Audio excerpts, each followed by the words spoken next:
കാസർഗോഡ് ലോക്സഭാ മണ്ഡലത്തിലെ മോക്ക് പോളിൽ ബി.ജെ.പിക്ക് കൂടുതൽ വോട്ട് കിട്ടിയെന്ന ആരോപണം പരിശോധിക്കാൻ സുപ്രീം കോടതി നിർദ്ദേശം. അഭിഭാഷകൻ പ്രശാന്ത് ഭൂഷണാണ് ബി.ജെ.പിക്ക് പോൾ ചെയ്തതിനേക്കാൾ കൂടുതൽ വോട്ട് കിട്ടിയ കാര്യം സുപ്രീം കോടതിയിൽ ചൂണ്ടിക്കാണിച്ചത്. വിവരങ്ങളുമായി നിതിൻ പ്രഭാകരൻ ഞങ്ങളുടെ പ്രതിനിധി ചേരുകയാണ്. നിതിൻ, നേരത്തെ തന്നെ ഈ വോട്ടിംഗ് മെഷീനുമായി ബന്ധപ്പെട്ട നിരവധി പരാതികൾ രാജ്യത്താകമാനം ഉയരുകയാണ്. എന്താണ് ഇപ്പോൾ കാസർഗോഡ് മണ്ഡലത്തിലെ വിവരം?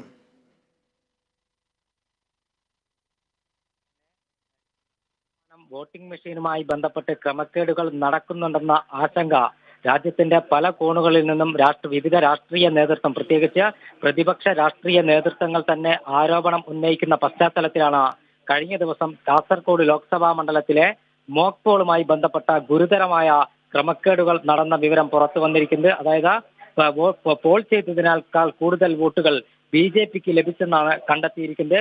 ഇത് സംബന്ധിച്ച ഇടതുമുന്നണി സ്ഥാനാർത്ഥിയുടെ ചീഫ് ഏജന്റും യു.ഡി.എഫ് സ്ഥാനാർത്ഥിയുടെ ചീഫ് ഏജന്റും പരാതി നൽകിയിട്ടുണ്ട്. ഇന്ന് സുപ്രീം കോടതിയിൽ വിവിപാറ്റുമായി ബന്ധപ്പെട്ട ഒരു ഹർജി പരിഗണിക്കുന്നതിനിടെ പ്രശാന്ത് ഭൂഷൺ ഇത് സുപ്രീം കോടതിയിൽ ചൂണ്ടിക്കാണിക്കുകയും ചെയ്തു. തുടർന്ന് സുപ്രീം കോടതി തെരഞ്ഞെടുപ്പ് കമ്മീഷനോട് ഇത് സംബന്ധിച്ച വിശദീകരണം ചോദിച്ചിട്ടുണ്ട്.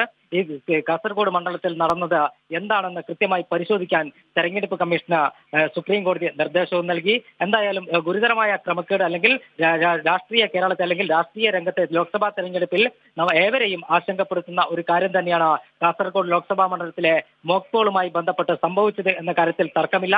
തെരഞ്ഞെടുപ്പ് കമ്മീഷൻ ഇത് സംബന്ധിച്ച വിശദമായ അന്വേഷണം നടത്താമെന്ന് സുപ്രീം കോടതിയിൽ ഉറപ്പ് നൽകിയിട്ടുണ്ട്. എന്തായിരിക്കും തുടർ നടപടികൾ എന്ന് നമുക്ക് കണ്ടറിയണം. അജിംഷാദ്, വളരെ നിർണായകമായ വാർത്തയുടെ വിവരങ്ങളാണ് നിതിൻ പ്രഭാകരൻ നൽകിയത്. ചെയ്ത വോട്ടിനേക്കാൾ കൂടുതൽ വോട്ടുകൾ പോൾ ചെയ്തിരിക്കുന്നു. മോക്ക് ഡ്രിൽ നടത്തിയപ്പോഴാണ് ഇത്തരത്തിൽ പോൾ ചെയ്തത്. ഈ വിവരമാണ് സുപ്രീം കോടതിയെ പ്രശാന്ത് ഭൂഷൺ അറിയിച്ചിരിക്കുന്നത്. കോടതി അടിയന്തരമായി പരിശോധിക്കാനായി നിർദ്ദേശം നൽകിയിരിക്കുന്നു. വിവിപാറ്റും അല്ലെങ്കിൽ തെരഞ്ഞെടുപ്പ് യന്ത്രങ്ങളുമായി ബന്ധപ്പെട്ട് സമീപകാലങ്ങളിലൊക്കെ ഇന്ത്യയിൽ ഉയരുന്ന വലിയ വിവാദങ്ങൾ, അതിൻ്റെയൊക്കെ പശ്ചാത്തലത്തിൽ കൂടിയാണ് ഇത് കൂടുതൽ പ്രസക്തമാകുന്നത്. എന്തായാലും കാസർഗോഡ് മണ്ഡലത്തിൽ നിന്നുള്ള വിവരങ്ങൾ ആണ് ഞങ്ങളുടെ പ്രതിനിധി നിതിൻ പ്രഭാകരൻ നൽകിയത്.